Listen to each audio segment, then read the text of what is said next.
जय हिंद दोस्तों, स्वागत है आपको अपने चैनल जीके विद रवि शैल में। आज हम एस.के. झा सर का एनसीईआरटी बुक फिर से देखते हैं। तो आज का चैप्टर है दूसरा चैप्टर है जो भोजन के घटक है।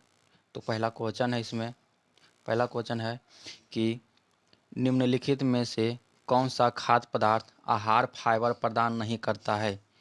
निम्नलिखित में से कौन सा खाद्य पदार्थ आहार फाइबर प्रदान नहीं करता है। इसका आंसर हो जाएगा ऑप्शन नंबर डी यानी दूध। इसका डिस्कशन देखते हैं।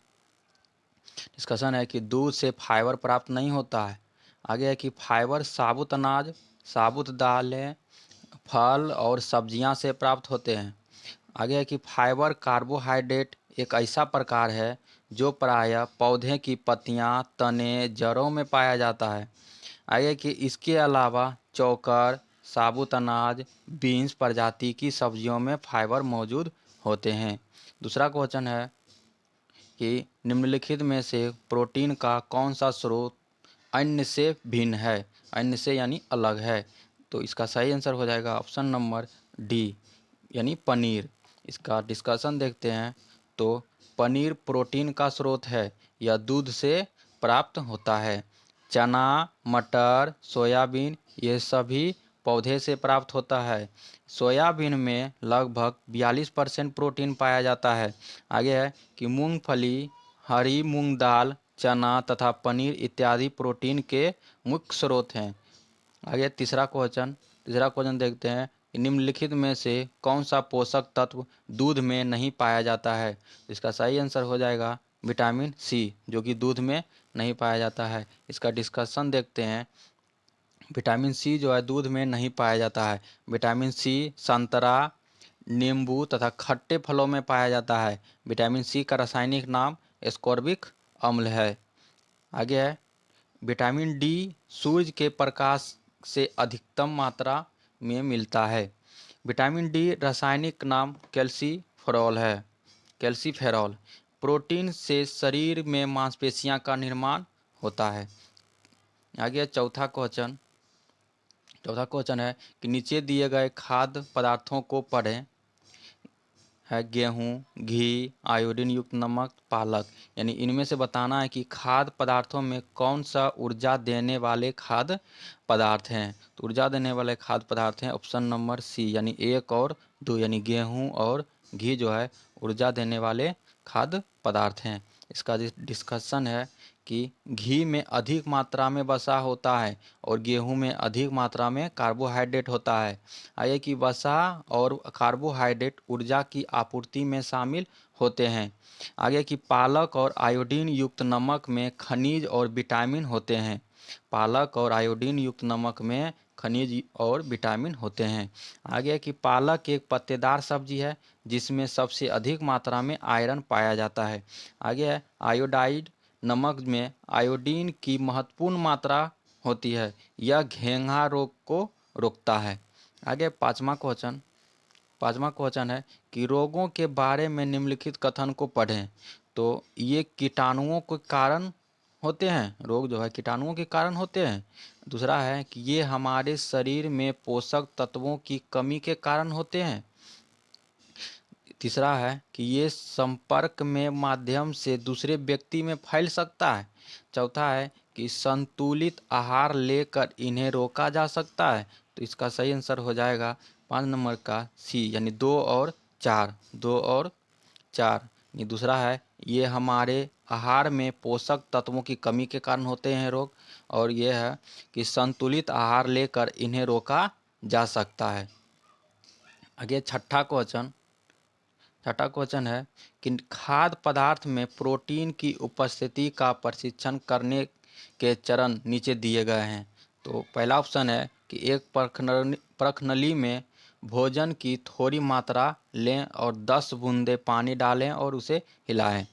दूसरा ऑप्शन है कि परीक्षण के लिए भोजन के पेस्ट या पाउडर बनाएं। तीसरा है कि प्रखनली में कास्टिक सोडा के घोल 10 बूंद डालें और अच्छी तरह से हिलाएं। आगे है कि इसमें कॉपर सल्फेट की घोल को 2 बूंद मिलाएं। छठा का आंसर हो जाएगा ऑप्शन नंबर बी यानी दूसरा, पहला और चौथा और तीसरा पहले दूसरा यानी परीक्षण के लिए भोजन का पेस्ट तैयार पाउडर बनाएं। पहला है, उसके बाद पहला है कि पानी एक परख नली में भोजन की थोड़ी मात्रा लें और उसमें 10 बूंद पानी डालें और हिलाएं। और आगे है, चौथा है कि इसमें कॉपर सल्फेट की घोल की 2 बूंद मिलाएं। फिर तीसरा है कि परख नली में कास्टिक सोडा की घोल की 10 बूंदें डालें और अच्छी तरह से हिलाएं। आगे 7वां नंबर क्वेश्चन कि भोजन में विभिन्न पोषक तत्वों के संदर्भ में निम्नलिखित कथनों पर विचार कीजिए। तो पहला ऑप्शन है कि कार्बोहाइड्रेट तथा वसा हमारे शरीर की मुख्य रूप से ऊर्जा प्रदान करते हैं। दूसरा ऑप्शन है कि प्रोटीन तथा खनिज लवण हमारे शरीर की वृद्धि के अनुरक्षण के लिए आवश्यक होते हैं। तीसरा है कि विटामिन हमारे शरीर की रोगों से रक्षा करने में सहायक होते हैं। तो इसका सही आंसर हो जाएगा ऑप्शन नंबर डी, यानी सभी तीनों सही है। इसका डिस्कशन है, क्वेश्चन का डिस्कशन है कि कार्बोहाइड्रेट कई प्रकार के होते हैं। हमारे भोजन में पाए जाने वाले मुख्य कार्बोहाइड्रेट मंड तथा शर्करा के रूप में होते हैं। आगे की वे तत्व जो हमें वृद्धि और कार्य करने के लिए ऊर्जा देते हैं उसे पोषक कहते हैं। आगे एक प्रोटीन की आवश्यकता शरीर की वृद्धि तथा स्वस्थ रहने के लिए होती है। विटामिन कई प्रकार के होते हैं। जल में घुलनशील विटामिन कौन सा है? तो विटामिन बी और विटामिन सी है। वसा में घुलनशील विटामिन कौन कौन सा है? तो ए, डी, ई, के है। आगे 8वां नंबर क्वेश्चन है कि निम्नलिखित में से कौन सा असत्य है? पहला ऑप्शन है कि विटामिन ए जो है त्वचा और आँखों को स्वस्थ रखता है। दूसरा है कि विटामिन बी1 घाव भरने में सहायक होता है। तीसरा है कि विटामिन सी रोगों से लड़ने में सहायक होता है।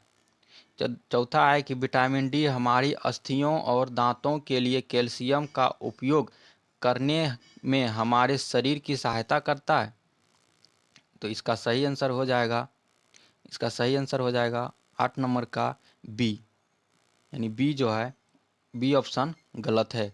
विटामिन बी घाव भरने के लिए सहायक नहीं होता है। इसका डिस्कशन है कि कथन ए, सी, डी सही है और बी गलत है, क्योंकि विटामिन बी1 कार्बोहाइड्रेट के पाचन में सहायक होता है।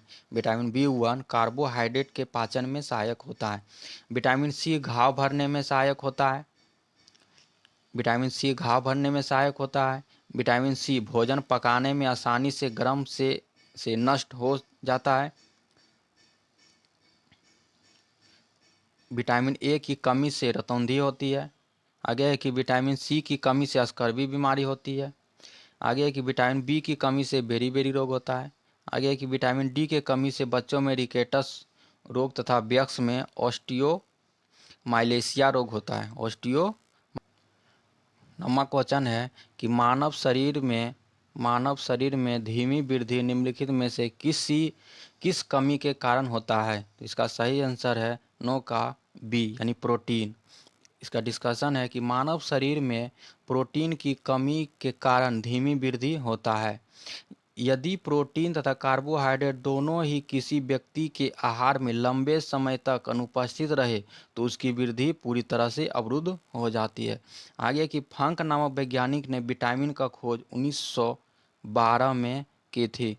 और आगे कि प्रोटीन मानव शरीर की कोशिकाओं का निर्माण करने और शरीर के पोषक करने और ऊर्जा उत्पादन करने के लिए बहुत ही महत्वपूर्ण पोषक तत्व है। आगे की वसा की अधिकता से चर्बी और वजन बढ़ता है। फिर इसके आगे हम देखेंगे अगले चैप्टर में। धन्यवाद।